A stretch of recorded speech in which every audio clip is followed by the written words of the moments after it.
여러분 혹시 드라마를 좋아하십니까? 예, 저는 크게 이제 TV를 잘 보지는 않는데요. 특히 드라마 같은 경우는 뭐 이제 시간을 내서 보고 이런 경우는 거의 잘 없습니다. 그런 제가 2020년에 정말 이렇게 그 깊이 빠졌던 이제 드라마가 있습니다. PPT 혹시 좀 넘겨줄 수 있나요? 네, 한 칸 더 넘겨주시면 되겠습니다. 그림이 조금 흐릿할 수도 있는데, 네, 바로 이 펜트하우스라는 드라마였습니다. 여러분 기억하십니까? 펜트하우스? 사실 이 작품이 이제 저는 보는데 아시는 분도 있고 이제 너무 이렇게 모르시는 분들도 계실 텐데, 저는 이제 이 드라마를 보면서 내용이 참 엉성하다 이런 생각을 많이 했습니다. 왜냐하면 이제 거기 나오는 이제 세트장 자체도 정말 좀 이렇게 어설픈 것 같고, 그리고 이제 그 이야기가 이제 펜트하우스라고 하는 굉장히 높은 빌딩에 사는 최고층, 최상류층의 이야기를 이제 다루고 있는데, 그 이야기가 이제 제 삶하고도 이렇게 너무 이제 많이 떨어져 있어서 이야기 전체가 이제 제가 관심을 가질 만한 그런 주제는 아니었습니다. 그런데 제가 이게 시즌 3까지 나왔거든요. 이 시즌 3까지 열심히 이렇게 잘 챙겨봤던 그런 기억이 있습니다. 여러분, 왜 제가 이 드라마를 그렇게 열심히 보았을까요? 왜 이렇게 비현실적이고 이제 엉성한 이제 그런 구성을 가진 드라마를 왜 끝까지 이렇게 열심히 제가 지켜보았을까요? 그것은 바로 이 드라마를 보는데 거기 이제 악인들이 많이 등장하거든요. 진짜 상식적으로 봐도 저 사람 진짜 나쁜 인간이다 이렇게 생각하는 이제 그런 사람들과 또 그 사람들이 벌이는 악행들이 있는데, 그것을 볼 때 마음 한켠으로 너무너무 불편한 거예요. 분노도 막 올라오고 화도 나고. 그런데 한편으로 어떤 마음이 있냐면, 저 사람들이 반드시 저에 대한 벌을 받았으면 좋겠다. 합당하게 지금은 막 이렇게 삶이 꼬이고 또 내 마음이 불편할 만큼 분노를 자아내는 이런 이야기지만, 결말에 가서는 이 모든 긴장이 다 해소되고 저 사람들은 이제 하나님 앞에서 심판받듯이 인생이 막 탁 망했으면 좋겠다, 막 이런 마음이 제 안에 있었습니다. 그래서 제가 중간에 끊지 못하고 막 이렇게 계속 봤던 것 같아요. 제 시간을 지키지 못하면 막 유튜브 가서 요약본 이렇게 보면서 이제 전체 그림을 알면 이제 한두 번 정도는 뭐 그렇게 해서 이렇게 넘어갈 수 있잖아요. 그래서 이렇게 끝까지 봤던 것 같습니다. 여러분들은 어떠십니까? 여러분들은 이제 드라마를 보시면서 저와 같은 이런 경험을 해 본 적이 있습니까? 아마 대부분의 사람들이 이런 마음을 가지고 이제 드라마를 이렇게 보셨던 그런 경험이 있을 것 같습니다. 왜냐하면 우리의 마음 가운데는 권선징악 또 인과응보, 이러한 이야기들을 우리의 삶 가운데 이루어지기를 원하는 그런 마음이 있기 때문입니다. 우리는 이것을 정의라고 부르죠. 열심히 씨를 뿌리고 노력한 사람에게는 합당한 보상이, 반대로 악행을 해가고 또 제 불법적인 그런 삶을 사는 사람에게는 그 합당한 형벌이 내려지는 것을 보기를 원하는 것이 바로 우리의 어떤 그런 본성입니다. 이것은 우리가 하는 신앙생활에도 마찬가지입니다. 우리가 신앙생활을 하면서 하나님을 더 사랑하고 더 순전하게 하나님을 열심히 섬기면 우리는 그에 맞게 합당한 복을 얻기를 원합니다. 그래서 우리는 이 잠언이라는 책을 굉장히 좋아하는 것 같습니다. 왜냐하면 이 잠언에는 마치 이 세상이 그런 원리를 따라 움직이는 것 같은 그런 약속을 우리에게 해주고 있기 때문입니다. 잠언이 힘주어서 너희가 이렇게 살면 이런 복을 얻게 될 것이다, 우리에게 계속 설득하며 주장하고 있는 것이죠. 그래서 저는 오늘 이제 전도서에 대해서 좀 같이 한번 살펴볼 텐데요, 이 전도서의 이야기를 보면서 좀 불안함이 들었습니다. 왜냐하면 우리가 함께 읽게 될 이 전도서의 이야기는 이런 잠언식의 인생에 대한 이해가, 이런 잠언의 관점으로 보는 이 세상에 대한 이해는 오류가 있다고 이야기를 하고 있기 때문입니다. 즉 전도서는 이 세상이 그렇게 만만하지 않고 우리가 생각하는 것처럼 그런 원리로 다 이렇게 설명되어지는 그런 단순한 곳이 아니다라고 하는 것이죠. 그래서 이 전도서의 이야기는 우리가 기대하는 세상, 우리가 마치 드라마를 보면서 결말이 악인이 형벌을 당하여서 망하여지기를 원하는 그런 마음을 가지는 것이 또 세상에 대한 그런 것들이 있는데, 이런 우리가 가지고 있는 세상에 대한 기대와 상식을 사실은 부정하고 깨뜨리는 것이 바로 이 전도서의 이야기인 것입니다. 그래서 우리는 전도서를 깊이 읽어가면 읽어갈수록 사실 좀 불편함을 느낄 수 있습니다. 여러분, 그렇다면 전도서가 말하는 이 세상은 과연 어떤 곳일까요? 오늘은 이 전도서에 대한 이야기를 좀 같이 한번 살펴보면서 성경이 말하는 우리의 인생은 어떤 것인지, 그리고 우리는 그 속에서 어떻게 살아가야 되는지에 대해서 함께 좀 살펴보도록 하겠습니다. 먼저 이것에 대해서 알아보기 위해서 전도서가 속해 있는 장르인 지혜서라는 것에 대해서 좀 이렇게 먼저 이해를 할 필요가 있습니다. 이제 이 그 잠언, 전도서, 욥기 이 세 가지는 전통적으로 지혜에 속한, 지혜를 알려주는 책으로 우리에게 이렇게 이야기되고 있습니다. 여기서 말하는 지혜는요, 단순히 세상에서 성공하는 자기 개발서와 같은 지식을 의미하는 것만은 아닙니다. 물론 그런 이야기를 담고 있는 부분도 있습니다. 하지만 그것보다 뭐에 좀 더 중점을 두고 있냐면, 하나님이 가지고 계신 뜻, 좀 더 정확히를 말하면 우리를 향한 하나님의 뜻이 무엇인지를 알려주는 것이 바로 이 지혜서, 성경에서 말하는 지혜라는 겁니다. 이렇게 보면 사실 성경 전체가 지혜서의 그 내용을 담고 있다고 볼 수 있는 거죠. 그에 반해서 이 지혜서는 조금 그것보다 다른 성경책들보다 좀 더 중점적으로 하나님이 우리에게 원하시는 것은 무엇인지, 그리고 우리는 어떻게 그 뜻을 알 수 있는지, 또 알 수 있다면 우리가 어디까지 얼만큼 알 수 있는지에 대해서 알려주는 것을, 이제 그것에 대해서 집중적으로 다루는 것을 우리가 지혜서라고 이야기를 합니다. 하지만 이 지혜서가 전부 다 동일한 이야기를 하는 것은 아닙니다. 상반되고 또 때로는 모순되는 이야기를 하고 있는 거죠. 그래서 이 지혜서에도 이제 두 가지의 종류로 분류를 할 수가 있습니다. 하나는 규범적 지혜라는 것과 또 하나는 반성적 지혜라고 하는 두 가지의 지혜로 분류를 할 수 있는데, 화면을 보시면 알겠지만 잠언이라고 하는 것은 이제 규범적 지혜에 속한 것이고, 또 욥기와 또 오늘 함께 볼 잠언에 대한 전도서입니다. 욥기와 전도서는 바로 이 반성적 지혜에 속한 겁니다. 규범적 지혜는요, 쉽게 말하면 이 세상에는 패턴이 있다는 겁니다. 패턴, 일정하게 움직이는 어떤 그런 원리들이 있는 거예요. 그래서 잠언에서 이야기하는 것처럼 우리가 세상에 보기 원하는 인과응보, 또 권선징악, 이런 이야기들을 주로 주장하는 것이 바로 이 규범적 지혜입니다. 그래서 잠언에서 말하는 지혜로운 사람은 어떤 사람인가? 세상에 존재하는 이 패턴을 잘 알고 그 패턴대로 행하는 사람, 이런 사람이 지혜로운 사람입니다. 이런 사람은 나중에 결국에 가서는 부와 명예와 또 웃음과 기쁨과 막 이런 것들을 얻게 됐다고 이야기를 하고 있거든요. 반면에 이 반성적 지혜는 이런 규범적 지혜에 예외가 있다. 세상이 반드시 일정한 패턴으로만 움직이는 것은 아니다라고 하는 것입니다. 그리고 또 이 패턴을 다른 관점과 시각으로 바라보는 것을 바로 반성적 지혜라고 합니다.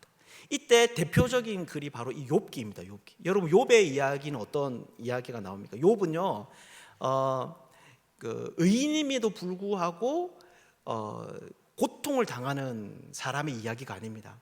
의인이기 때문에, 그것도 흠없는 하나님 앞에서 온전한 의인이기 때문에 고통을 당하는 이야기가 바로 욥기의 이야기거든요. 그러니까 욥기는 이 잠언의 시각으로 인과응보적인 어떤 착하게 살면, 선한 것을 심으면 좋은 것을 거둔다라는 시각으로 바라보는, 세상을 바라보는 사람들에게 도저히 이해가 되지 않는 책이 바로 욥기에 나오는 이야기인 것이죠. 그리고 전도서도 사실 이 반성적 지혜에 속하는 책 중에 하나입니다. 근데 욥기하고는 조금 달라요.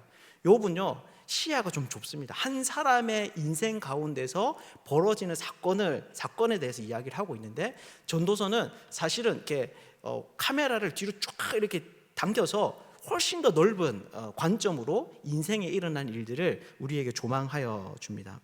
그래서 이제 이 규범적 지혜와 반성적 지혜는 동일하게 겹치는 부분들이 있지만 모순되고 충돌하는 부분도 있습니다. 그래서 전도서 역시나 바로 이제 규범적 지혜, 우리가 잠언식의 어떤 그런 지혜가 가지고 있는 세계관에 대해서 이제 질문을 던지고 있습니다. 어떤 질문을 던집니까? 여러분, 규범적인 이 세계관 안에서는요, 가치의 그 높낮이가 분명합니다. 잠언을 보면 생명과 죽음, 또 건강과 질병, 부와 가난에 대한 가치 판단이 분명합니다. 생명과 건강, 부 이런 것은 선한 것이고, 후자의 죽음과 질병, 가난 이런 것은 악한 것입니다. 하지만 전도서는 이런 그 잠언이 가지고 있는 이 가치 체계에 대해서 문제를 제기하는데, 뭐냐 하면 너희가 아둥바둥 살아가는 그 삶의 세상 안에서는 그게 분명히 좋고 나쁨이 선명하게 드러나겠지만, 영원의 관점에서 보면 사실 큰 차이가 없다라고 하는 것이 바로 이 전도서의 이야기입니다. 그리고 또 전도서는 이런 잠언이 가지고 있는 가치 체계에 대해서 한 가지 문제를 더 제기합니다. 뭐냐면, 하나님은 절대 주권을 가지신 분이시고 인간은 그 하나님에 대해서 미약하기 그지없는 존재다라고 하는 거죠. 그래서 마치 이 잠언에서 말하는 잠언의 저자들은 이 세상에 있는 모든 패턴을 자기가 알고 있는 것처럼 이야기하고, 그렇게 살게 되면 너희가 긍정적인 결과를 얻게 될 것이라고 이야기를 하지만, 하나님은 정말 크시고 인간은 미약한 존재이기 때문에 실제로는 인간이 하나님이 가지신 그 뜻, 세상의 이 원리를 다 파악할 수 없다라고 하는 것입니다.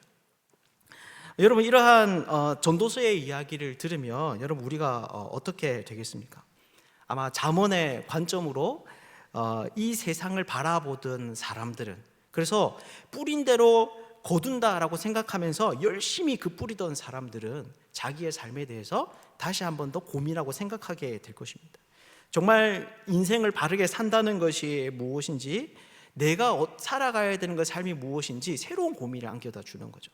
전도서는 사실 이것을 위해서 좀 기록된 책이라고 우리가 볼 수 있습니다.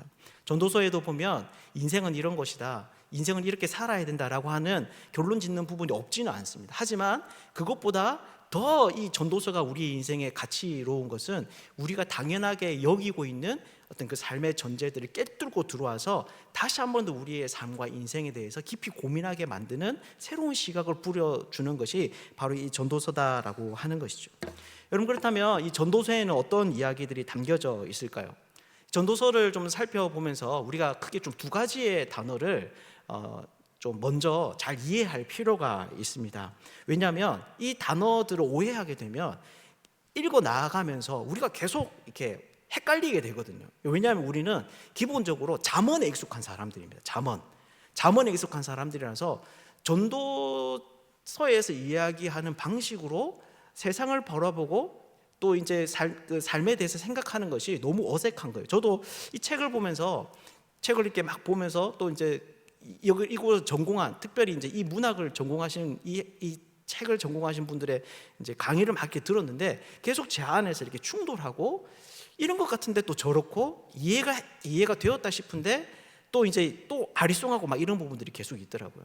근데 그런 것들을 우리가 이제 그냥 성경을 읽어 나가면서 일어날 수 있는 일인데, 그것을 위해서 우리는 이 두 가지 단어를 먼저 좀 잘 알아야 된다는 겁니다.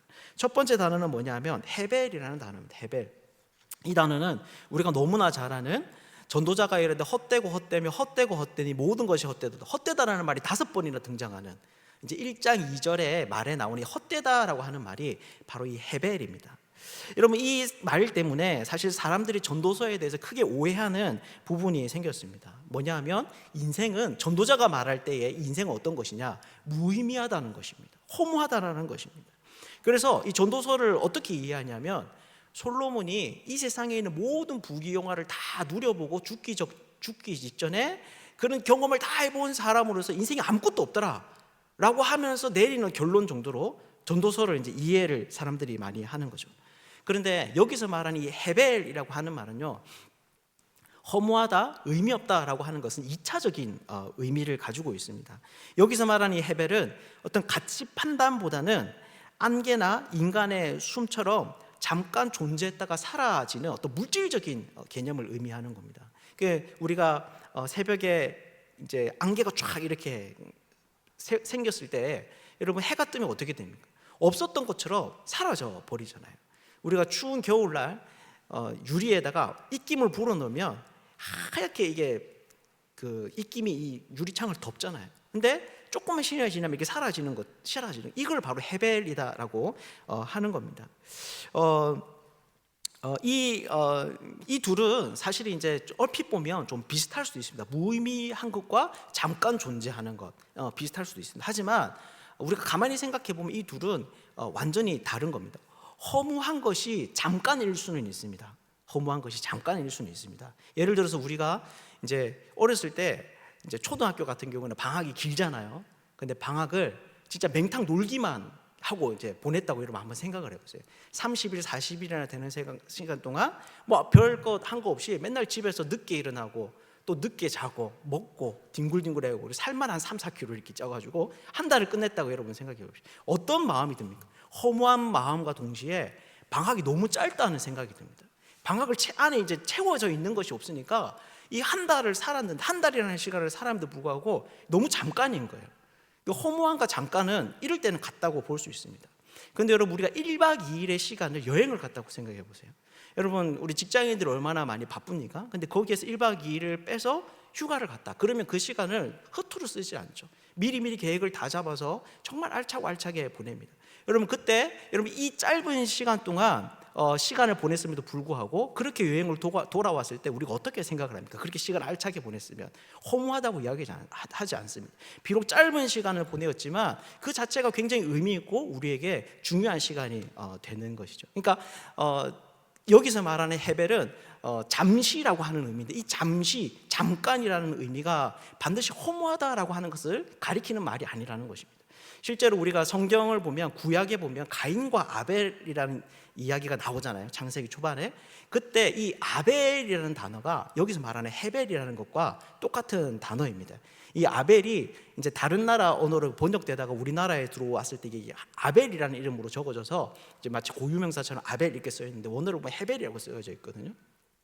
만약 이 헤벨이 무가치하고 무의미하고 허무하다 이렇게 하면 사실 아벨의 그 인생은요 허무한 게 되는 거예요. 하나님을 사랑했기 때문에 죽임을 당한 자의 인생이 허무하다.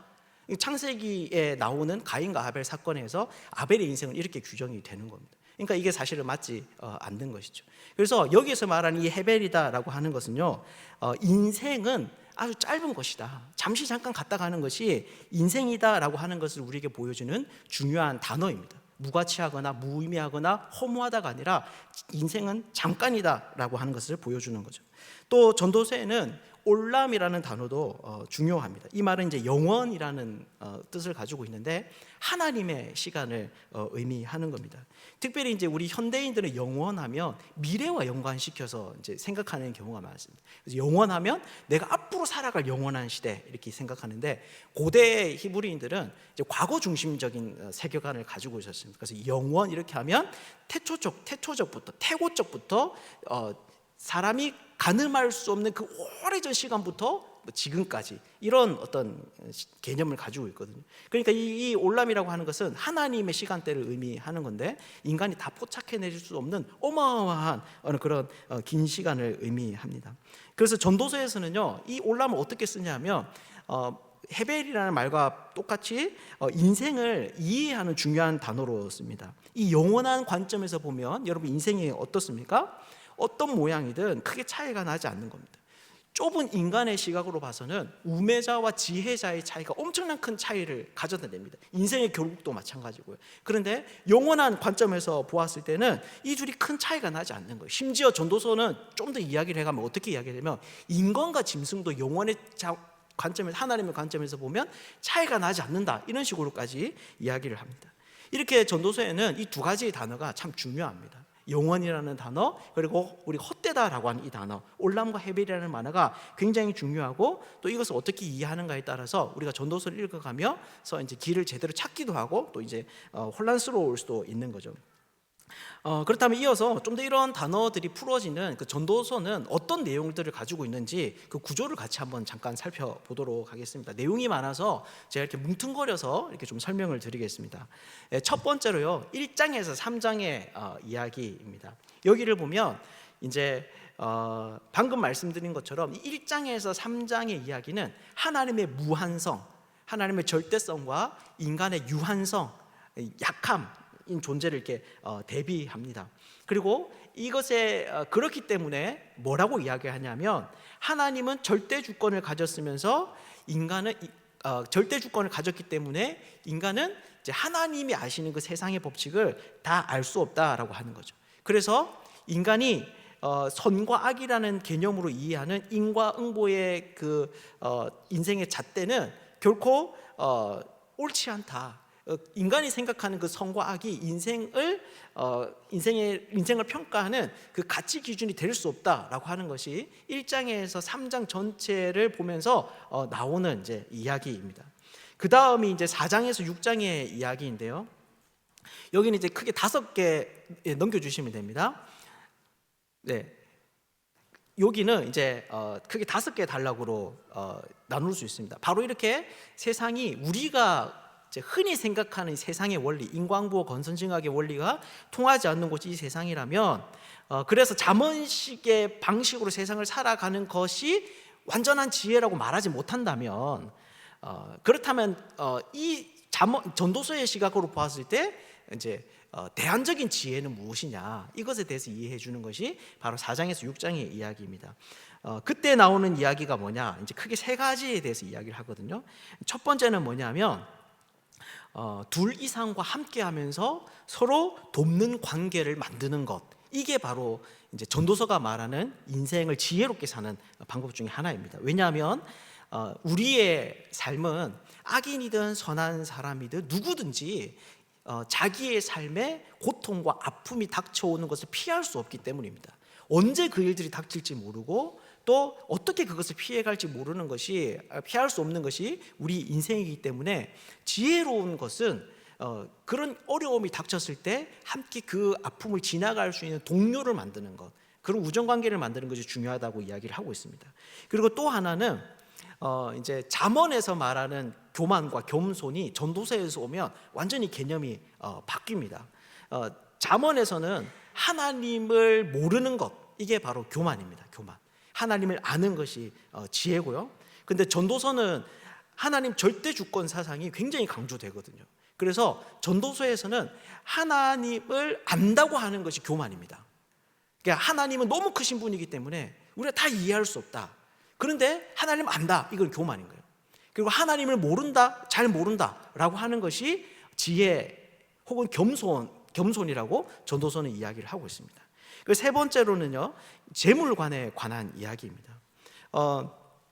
전도서에서 지혜로운 재물관은요, 뭔가를 많이 가지는 게 아닙니다. 잠언은 열심히 일하고 부지런히 일해서 부자가 되고 명예를 얻는 것, 이런 삶이 성공한 삶이고 그런 삶을 살도록 사람들을 이렇게 등 떠밀고 있습니다. 하지만 전도서는 그것과 다른 이야기를 합니다.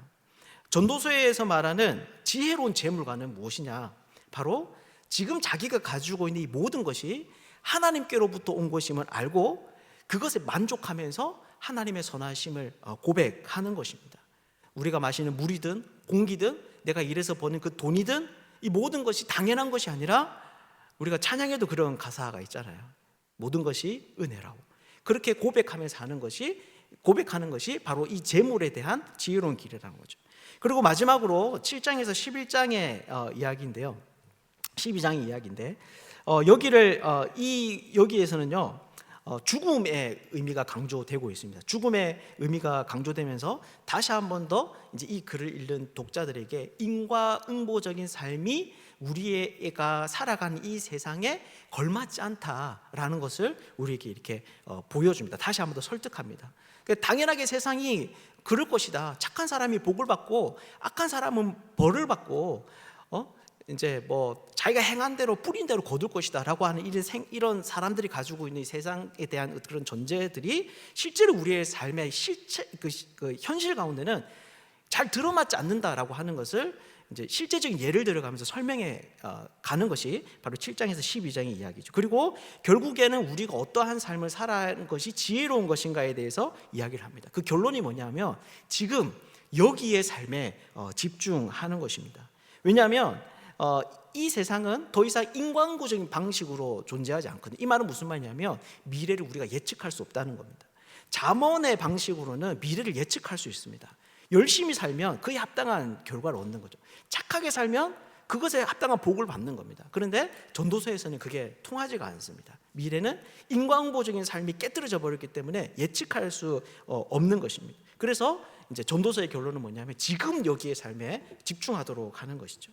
여러분, 그렇다면 이런 전도서의 이야기가 우리에게 이야기하고자 하는 것은 여러분 어떤 것일까요? 크게 좀 네 가지를 설명할 수 있는데요. 첫 번째는요, 전도자가 지금 자기의 말을 들려주기를 원하는 대상이 누구인가 하는 것입니다. 제가 계속 이제 잠언 이야기를 했는데 사실 전도자는 잠언에 반대하고 있는 건 아닙니다. 어떤 사람에 반대하고 있느냐면 물론 이제 전도자가 반대하는 사람은 잠언과 비슷한 부분이 있습니다. 하지만 좀 더 정확하게 뭐냐면 이 잠언의 말씀을 자기의 개인적인 욕심을 위하여서 사용하는 사람들입니다. 그러니까 쉽게 말하면 기복신앙, 번영신학을 추구하는 사람들이 바로 이 전도서에서 경계하면서 자기가 가지고 있는 인생의 전제를 깨뜨리기를 원하는 그런 사람들이라는 거죠. 여러분, 이런 사람들 어떤 사람들입니까? 바로 하나님께서 미래에 재물과 건강과 자녀의 복으로 보답할 것을 믿고 사는 사람들입니다. 이런 사람들은 자기가 가지고 있는 계획에 하나님의 그 간섭하심이, 하나님의 개입이 들어오는 것을 잘 받아들이지 못합니다. 자기가 계획한 대로 이렇게 살면 이렇게 되어야 되는 삶의 그 길이 있는 거예요. 계획이 있는 거예요. 인생은 이런 것이다. 자기 철학이 있는 겁니다. 그런데 그것을 하나님이 깨뜨리고 들어오는 것을 용납하지 못하는 것이죠. 그래서 이 사람들은요, 지금 내가 믿는 대로 살면 반드시 지금 삶이 계속되고 기쁨과 웃음의 잔치가 지속될 것이다 라고 믿는 거예요. 하나님이 자기의 인생의 삶에 또 다른 방향으로 인도하실 것에 대한 순종과 따름이 없는 상태에서 잠언에 나오는 이야기를 이제 자기 발전의 방식으로만 사용하는 그런 사람들을 사실 전도서에서는 경계하고 있는 거죠. 그래서 이런 사람들에게 지금 전도서가 뭐라고 이야기하는 겁니까? 바로 이 세상을 운영하는, 이 세상을 결정하는 모든 주권은 하나님에게 있다라고 전도서가 이렇게 들려주는 것이죠.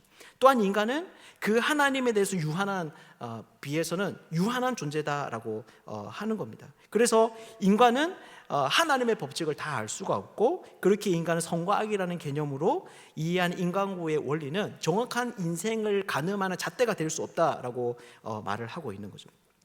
그렇다면 결국 전도서가 이런 우리에게 주는 도전이 여러분 어떤 것이겠습니까? 첫 번째, 제가 생각할 때 가장 큰 도전은요, 바로 나 중심에서 하나님 중심으로의 세계관의 이동입니다. 이거는 사실 우리의 삶과 신앙에 엄청난 영향을 주는 겁니다. 왜냐하면 우리는 정말 기본적으로 인간이 가지고 있는 이 죄성 때문에 그런데요, 우리는 정말 기본적으로 나 중심적으로 하나님을 이해하기 때문입니다. 그래서 사람들이 가장 착각하는 것이 중에 하나가 뭐냐면, 내게 나쁜 일이 일어나면 그것은 하나님이 나쁘기 때문이다라고 하는 거예요. 반대로 내게 좋은 일이 일어나면 하나님이 좋은 분이다라고 하는 거죠.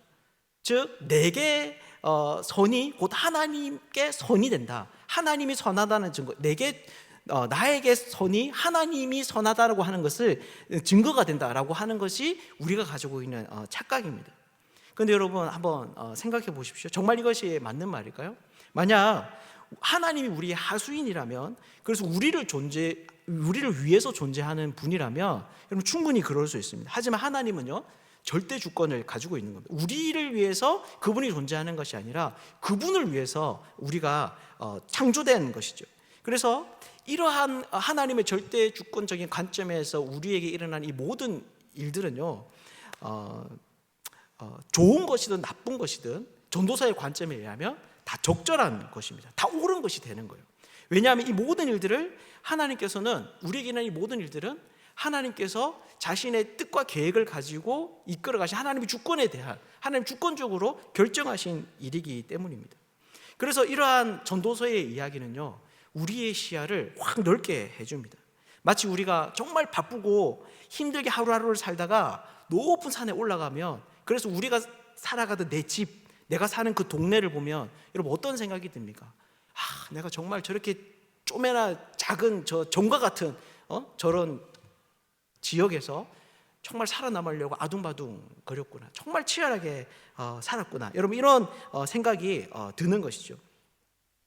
마치 그것처럼 이 전도서는 나 중심의 세계관에서 이 카메라를 확 이렇게 넓혀서 내가 살아간 이 세계가 실제로는 나 중심이 아니라 하나님 중심으로 돌아가고 있다는 것을 우리에게 딱 보여주면서 세상에 대한 우리의 이해를 다르게 가져가게 되는 것이죠. 여러분, 그렇게 되면 여러분 어떤 일이 우리의 삶 가운데 벌어지겠습니까?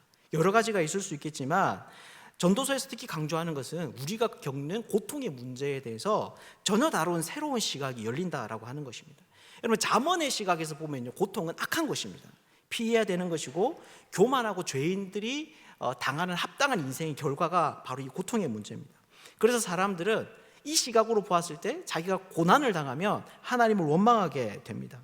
특히 욥과 같이 의롭기 때문에 당하게 되는 그 고통은 하나님 대해서 견딜 수 없고 정말 받아들일 수 없는 그런 일들이 되는 것이죠.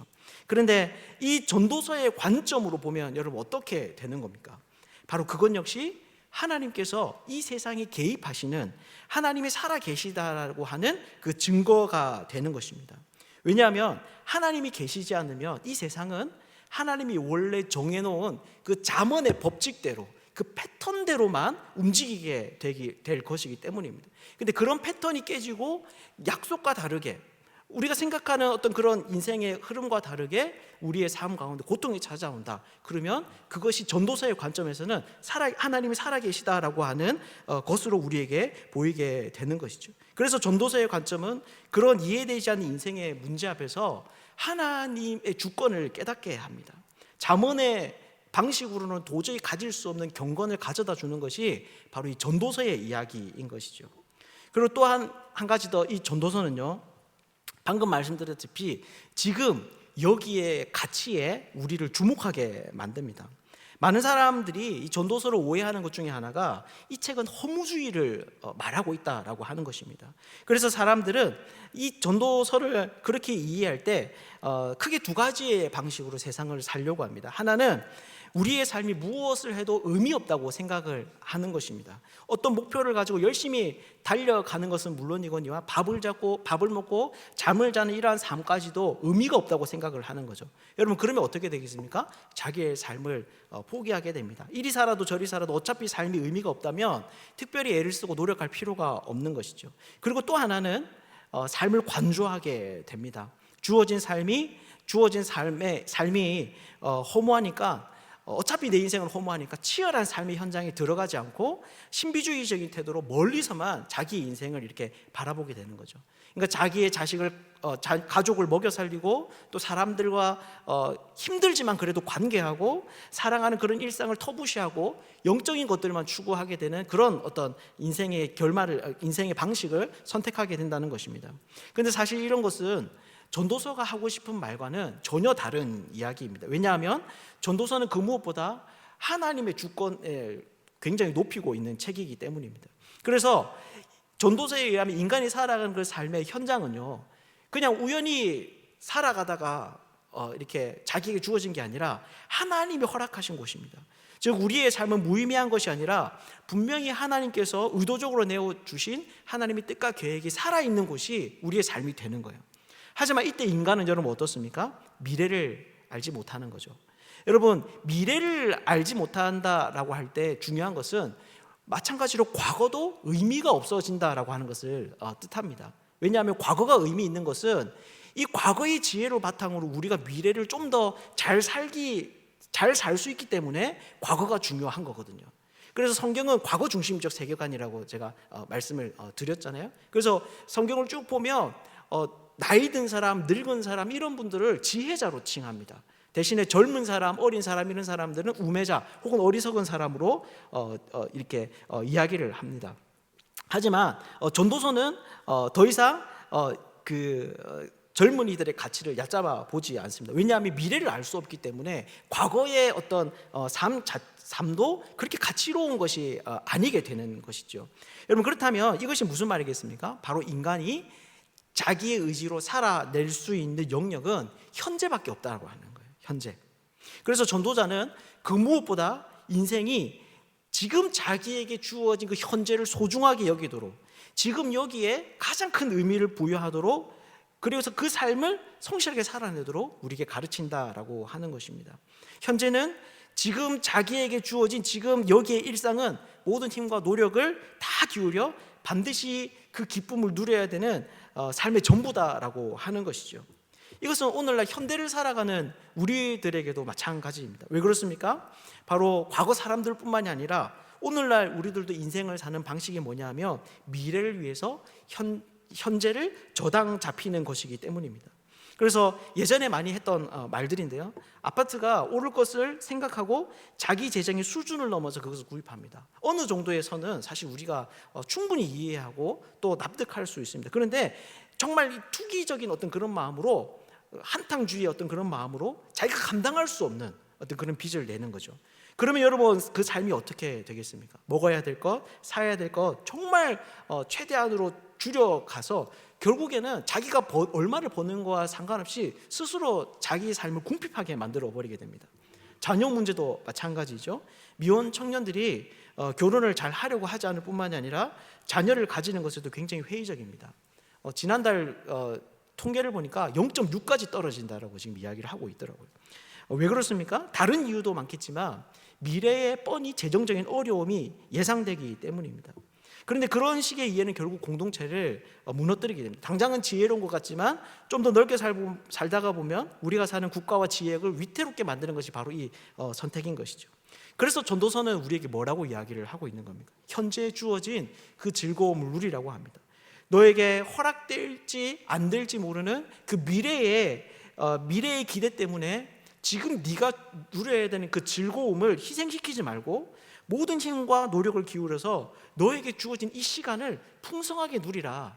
이게 바로 전도서가 우리에게 주는 말씀이고 지혜다라고 하는 것이죠.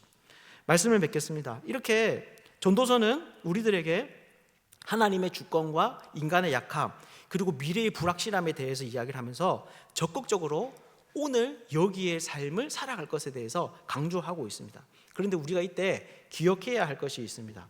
바로 여기에서 현재의 즐거움을 추구하라라고 하는 말은 쾌락적인 쾌락을 추구해라라고 하는 말이 아니라는 겁니다.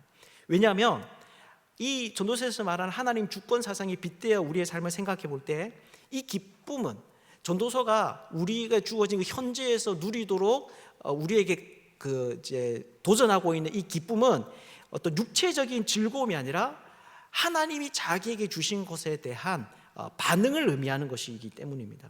그래서 전도자는 인간이 자신이 가진 물건을 하나님의 주신 선물로 이해하는 것이 지혜다라고 이야기를 합니다. 내 소유는 내 능력과 내 노력의 산물이 아니라 하나님이 허락하신 것을 아는 것이 지혜다라고 하는 거죠. 또한 우리의 삶 역시나 하나님의 주권에 의해서 결정되는 것으로 그려지고 있습니다. 그러니 여러분, 이 즐거움은 여러분 어떤 것이겠습니까? 바로 자신이 가진 이 모든 것들이 하나님이 주신 것임을 알고 그것에 대해서 감사하는 것입니다. 주어진 삶 속에서 하나님의 선하심과 그분의 사랑하심을 충분히 기뻐하고 즐거워하라고 하는 것이죠. 그래서 전도서 11장 10절을 보면 이렇게 말합니다. 근심이 내 마음에서 떠나게 하며 악이 내 몸에서 물러가게 하라. 즉 우리에게 주어진 이 일상은 삶의 미래에 대한 근심과 염려로 채워질 것이 아니라 하나님의 선하심에 대한 감사와 찬양으로 가득 채워져야 한다는 것이죠. 순간순간 이 기쁨을 충만히 누리는 것이 전도서가 말하는 지금 여기의 삶에서 지혜롭게 살아가는 삶의 방식이다라는 것입니다. 사랑하는 여러분, 여러분들은 어떻습니까? 여러분들은 이 전도자의 권면처럼 오늘 하루의 삶을 미래를 위해서 사는 것이 아니라 하나님에 대한 감사와 찬양을 위해서 여러분 살기 위해 여러분 그렇게 애쓰고 있습니까? 놀랍게도 PPT 다음 넘겨주시겠어요? 놀랍게도 전도서 마지막 부분에 해당하는 전도서는 이제 12장이 끝나는데요. 사실 이제 11장이 거의 결론 11장 끝과 12장 초반부가 거의 끝이라고 보면 됩니다. 12장 마지막 부는 편집자의 이야기다 이렇게 이야기를 하거든요. 조금 논조가 좀 다릅니다. 아무튼 이 11장 후반부에 이제 전도서 결론에 가까운 11장 9절의 이야기를 보면 청년이여 내 어린 때를 즐거워하며 내 청년의 날들을 마음에 기뻐하며 마음에 원하는 길들과 내 눈이 보는 대로 행하라라고 이야기를 하고 있습니다. 여기서 이제 청년이라고 하는 말은 우리가 당시 이제 뭐 20대 30대 젊은 사람 이렇게 이해할 수 있는데 사실 지혜서의 관점에서 보면 지혜자가 되지 못한 모든 사람들을 가르치는 말이 이 청년이 될 수 있습니다. 왜냐하면 청년은 지혜서의 관점에서 아직 우매한 사람, 아직 그 원하는 지혜를 터득하지 못한 그 사람들을 말하는 그런 단어이기 때문에 이게 우리 모두를 향한 권면이 되는 거죠. 근데 여기에서 말하는 즐거움과 기쁨 이런 단어들이 어떤 의미로 쓰이고 있습니까? 원어를 보면 문법이 명령형이거나 명령형의 의미를 담고 있는 문법을 쓰고 있습니다. 즉, 이 11장 9절에 관한 이 이야기는 단순히 지혜로운 삶이 무엇인가에 대해서 우리에게 설명하는 것이 아니라 우리 인생에 대한 하나님의 적극적인 명령에 대해서 이야기를 하고 있는 것이죠. 하나님께서 우리 인생에 대해서 적극적인 명령이 뭐냐면 너는 너의 주어진 그 삶의 현장 가운데서 기쁨과 감사를 추구하며 살라는 것입니다. 이렇게 살면 좋다 이게 아니라 너 인생은 그렇게 살아야 된다. 이렇게 사는 것이 반드시 이렇게 살아야 돼. 이렇게 사는 것이 지혜로운 것이다. 성경이 우리에게 그렇게 가르쳐 주고 있는 것이죠. 우리가 오늘 이 말씀들을 좀 깊이 잘 생각할 수 있으면 좋겠습니다. 그래서 전도서를 읽어 나가면서 다시 한번 더 우리의 삶에 경험되는 부조리와 또 모순 속에서도 하나님으로 인해서 기뻐하고 즐거워하는 그런 삶을 살 수 있으면 좋겠습니다. 오늘 이 자리에 잠언에 익숙한 우리의 삶이 전도서의 이야기에도 귀를 기울일 줄 알고 그로 인해 온전한 지혜로 우리에게 주어진 삶을 복되게 살아갈 수 있는 하나님의 백성들 되시기를 주님의 이름으로 축복합니다.